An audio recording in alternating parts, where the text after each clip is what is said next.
You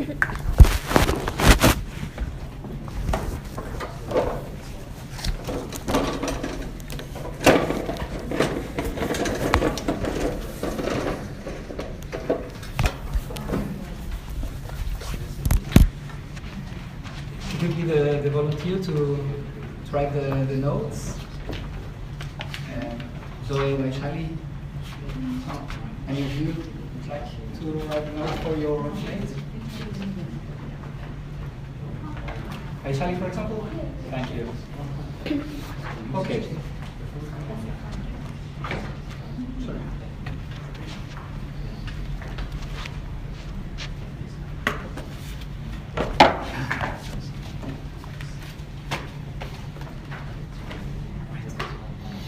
Okay, you can start now.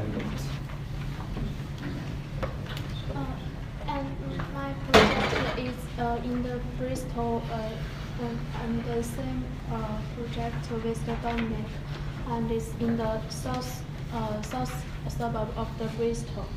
And when I design my it is my site, and there were high-rise residential building and medium-rise residential building here, and it is my site.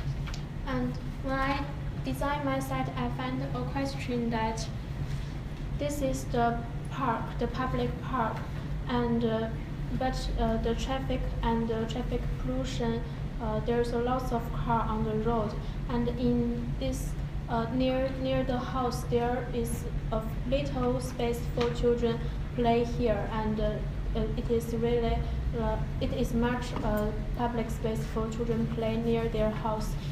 They just play in their apartment or their parents, and then go to the park together.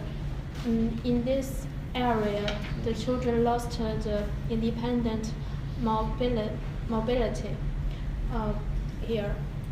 And so I think it is here the question that children could play in the park and in the apartment, but here lost. They couldn't play in between this and this. So I want to focus on the child play in the city, in the growing city, and I find some problem to which contribute to this condition. One is the traffic and pollution, and another is high-rise living and the urban sprawl, and third is the inadequate and unequal access to the public realm, and fourth is the lack of natural surveillance. And here we can, it's too small. Here we can say this is the high or medium-rise residential building, and this is their father. They cook the dinner, and they can watch their children maybe from 0 to 8 years old. They play near them, and then the 8 to 13 children, they play far away, but they also in their sight. And the 13 to 18, they can play in city elsewhere without their surveillance. And but now in this area, we lost this. Children just can play in their apartment, and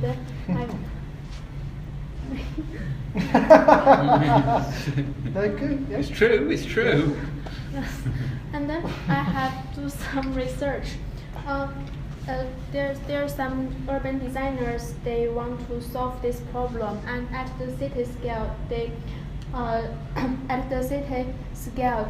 design the trees have been carefully designed to reduce car dominance, and they create safe routes from child's home to kindergartens. And they also piloting a children's priority zone around a child care center. This is the park, and this is a playground for children. And this is there are lots of, but I just choose something of them. And then this is also the city scale, and they built the park for child and meet their physical and psychological needs, and they want to there to close to the nature and sustainability. And also they also design some adventure playground for children can play can play there, enjoy there, and interactive with other people.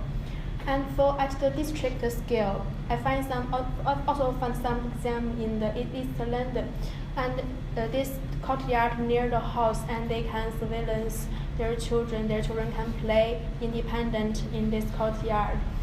And so this is all the outdoor space. So what's the building one-way relation to the residential housing? What can it contribute to solve this problem? And I find some precedents from 1950 until now. And this is the famous of the Le Corbusier's, and it has a roof garden, and it has some corridor. But here the parents also have to accompany the small children because they can't use the elevator by themselves, and the child also worry about them. And this corridor is too dark, but it is a successful precedent at that time. And then Miss Peter and Edison Smithsons want to solve this problem, and they have a golden line computation and a special corridor, and this corridor is adjacent to the children unit. They want the child can play in this deck, but the Park Hill have evidence that only 4% of people have conversation here. And so why? And Peter Smithson said maybe it's due to the complete absence of the vertical communication. And then this is a project the designer think it can solve the vertical communication, and when the mother laundry and let their clothes. Sorry. Advice? To get their clothes dry. Oh yes, that gets their clothes dry. Sorry. Oh, that's fine. In this space, and the children can play here, and they can communicate with other children. But they think it can come back to the street. But what the children need, they just want to stare in this simple deck. They just want to stare, and maybe two child, they just can spoke with each other. They can't play anything here. They want to close to nature, and they want to climb in the tree or something else. And for this, it is elderly housing by Hertzberg. It is a successful precedent. It accommodates the street space, but because the older people can't walk far from their home, and it has a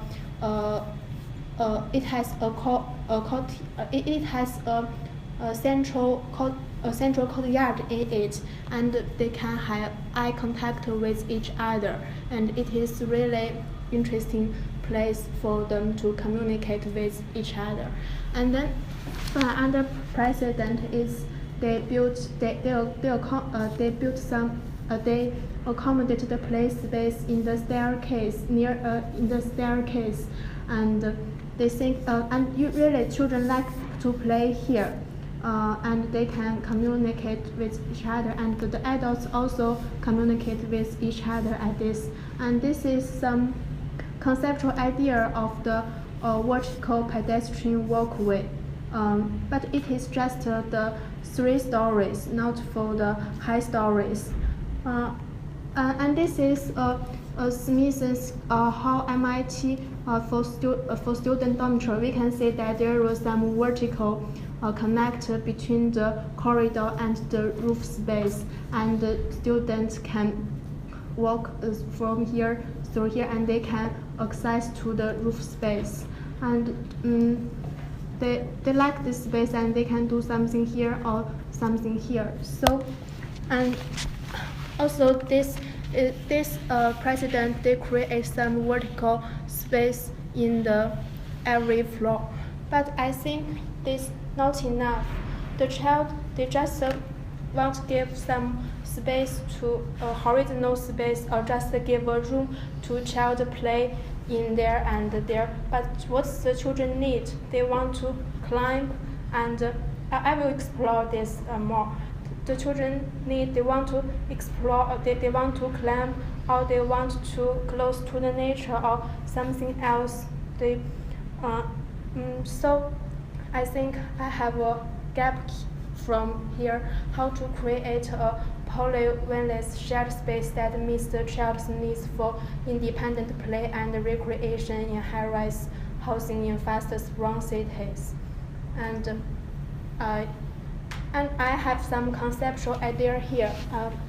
It is a vertical playground, and this vertical playground, they can build I can extract some play elements from the playgrounds designed for children, and I can design some questionnaire to ask the adults and their children what they really want, what they need in there. And I want this space to accommodate here. This is the Le Corbusier's type, the play space, and this is the Mies-en-Smith type. But here is my conceptual type. The adults can see what their children do. This is more complex than them and three-dimensional. The small children can play here, and the 8 to 13 children can play here, and the older children play here. And here I draw some. It is a little picture, but it is some ambitious perspective.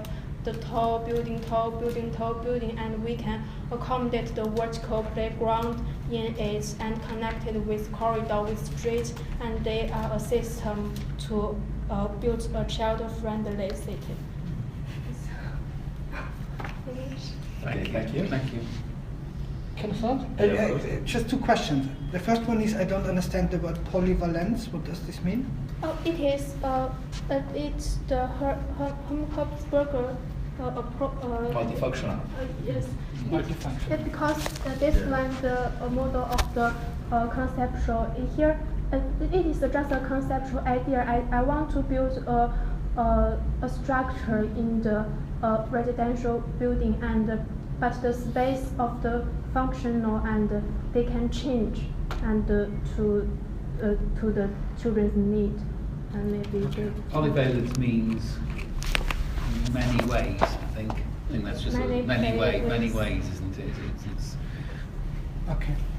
How does that, if that's your research question, or even that, if that is kind of like a strategy kind of like thing, relate to that diagram? What's the relationship between that? So this idea of a vertical, this interest in a vertical playground, yeah? How does this relate to that observation on an urban scale as a disconnection, as a kind of like? Because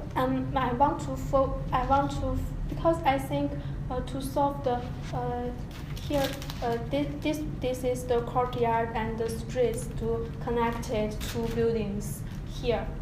It's in the here, and the streets and the courtyard.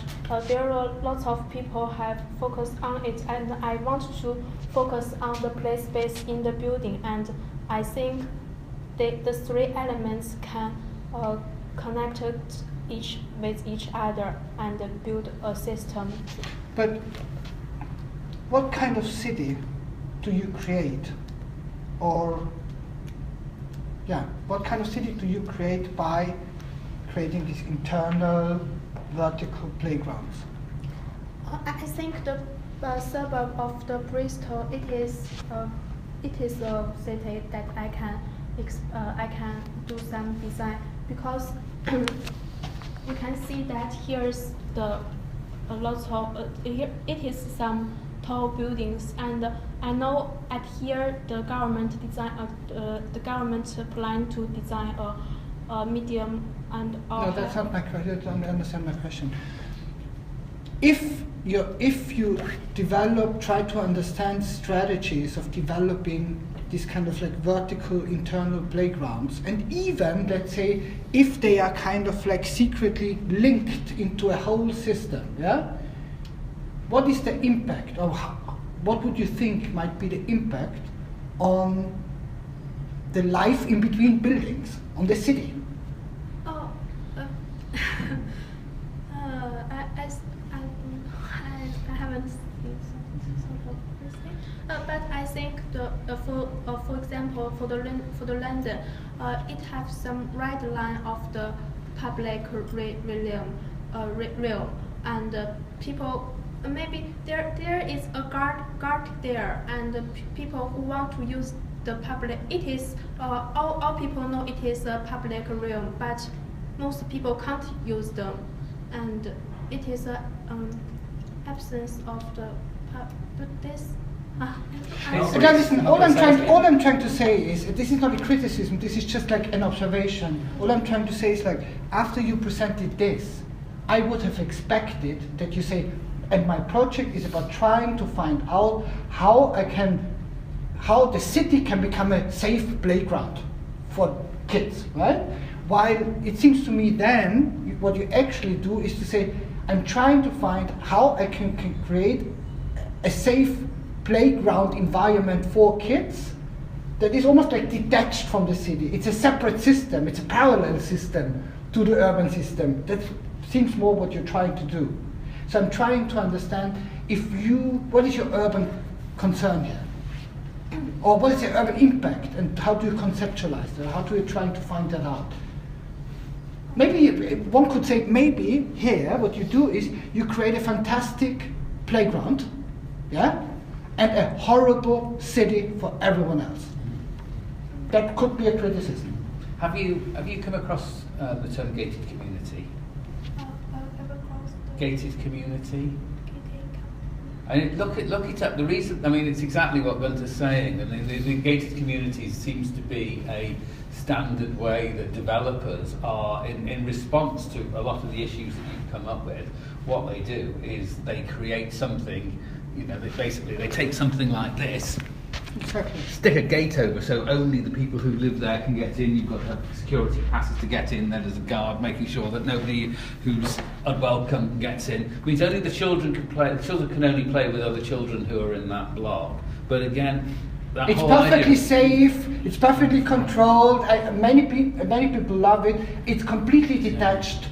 and you don't from see what's surrounding. going on outside the rest of the world. The problem of the gated communities is the negation of the city, basically. And I think it's saying that the public space doesn't work anymore. Therefore, we need to protect ourselves, and we need to protect our kids for what is the wild out there, which is the.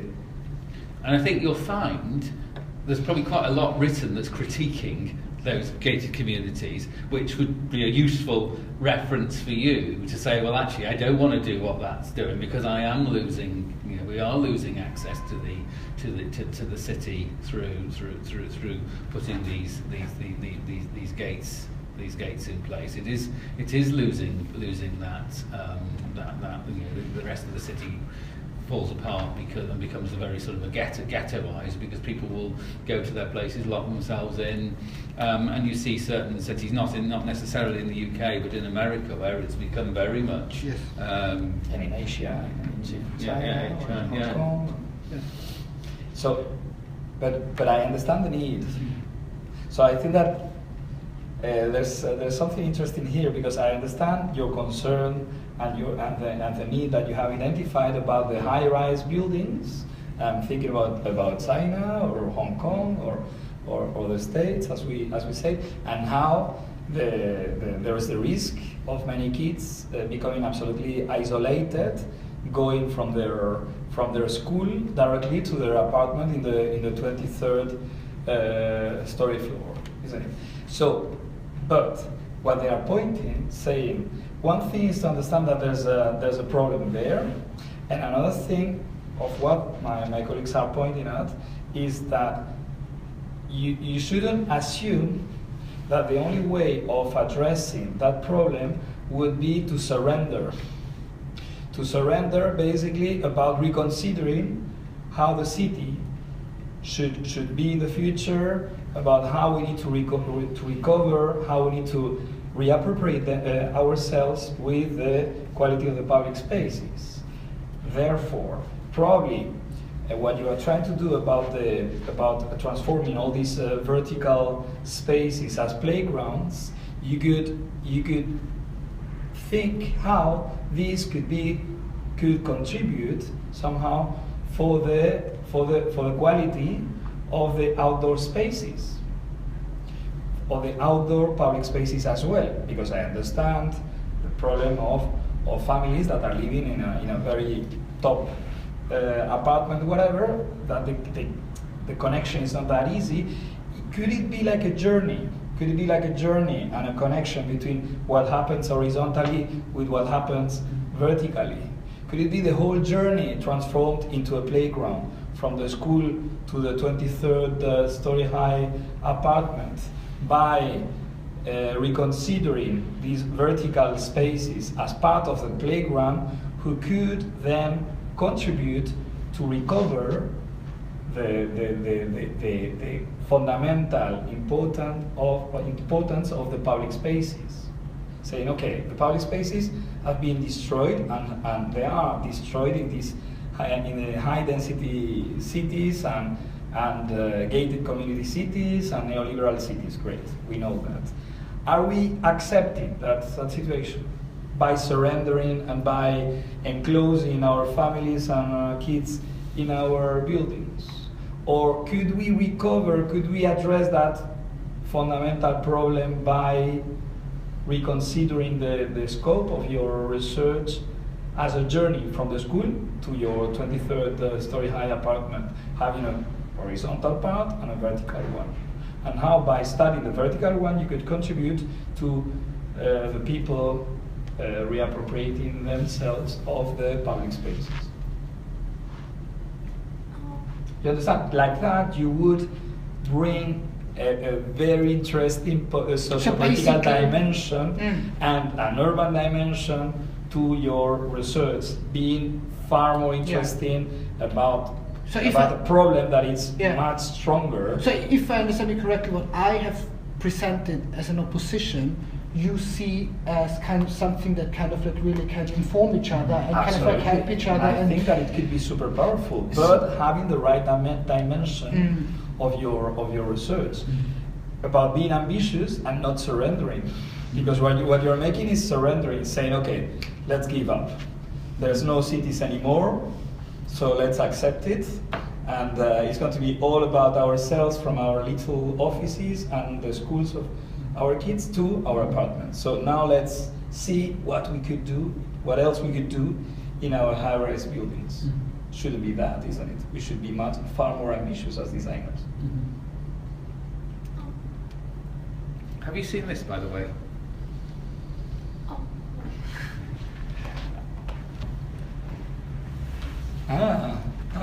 Interesting. National, it's the National Trust. But I mean, I think this includes things like building fires, by the way. So that's there's a possibility I might have to leave reasonably on time because I've got to go and light some fires with some 8-year-olds tonight. Yeah. But lighting fires is actually something that and building dens and all these things that involve working with the natural environment, which you haven't always got access to. So there's a real challenge. How do you incorporate some of that sort of stuff into city city living? So I'd have a look at that site and just see some of those things that these are the things that you really want to encourage. It's not just about kicking a football around. You're kicking a football around and some of those, the ball goes off the balcony and they don't never see it again, sort of thing. But there are other things that kids want to do, and what's that nature of play? What's the sort of different ways that children want to play? What's the different ways that they might want to interact? And how might you be able to provide those within a combination of what's happening within your building, what's happening without your building? I think this diagram really, the smallest one on the board, is actually a really useful useful diagram, and how much of that you're starting to say, well, actually, as they get a little bit older, you can give them a little bit more freedom to be further afield, and what's that relationship between home and the place of play, and how far can you stretch that? How can you make that safe? How can you set up some of these spaces? And I suppose this is a question that's been asked many, many times, so that the residents, not just parents, but the other residents, are sort of self-policing it, so that there's a feeling of it's all down to not necessarily how secure everything is, but it's the perception of the security that's the. I don't think we're any worse in terms of child abductions now than we were 50 years ago, but there's something called the Daily Mail is promotes it a lot more, so people are much more aware of it. So, but it's getting, how do you reduce that sense of fear that people can't go out and play? How can you make sure that the houses are such that people can observe what's going on, so there are other people that can say, oh, that child's in trouble, let's see what the problem is. So absolutely, it's very interesting. A friend of mine did a study where he compared crime rates, like police information of crime rates, and perceptions of unsafe area, and there was no correlation whatsoever. So these are two completely different things. How unsafe is it, and how do people perceive it? Absolutely. Okay. So potentially fascinating project. But I focus on that aspect. I think focus on that aspect of play, and how you can bring within the building, but within the urban fabric as well. Yes. And don't just assume that you've got to pull everything back in. How can it sort of almost have, you could almost have a sort of like a hand, you've got the sort of core bit, but then these sort of tentacles go out where people actually wander into urban. So recover the cities, and reconnect the horizontal dimension with the vertical one. And think about play, and maybe the kids could be a way of triggering other aspects in your research about thinking how we could reconsider the way that we're interacting with the public space by playing, in not only for the kids but as well for the adults, by thinking in another way about the sharing spaces. Homo ludens. I will write a reference in that respect. I think that you need to leave, Andy. No, I have said basically I will be available if they needed me. Okay. Apparently, my text messages are telling me to put my recycling bags out, not that I'm needing them. So Perfect. So let's move on.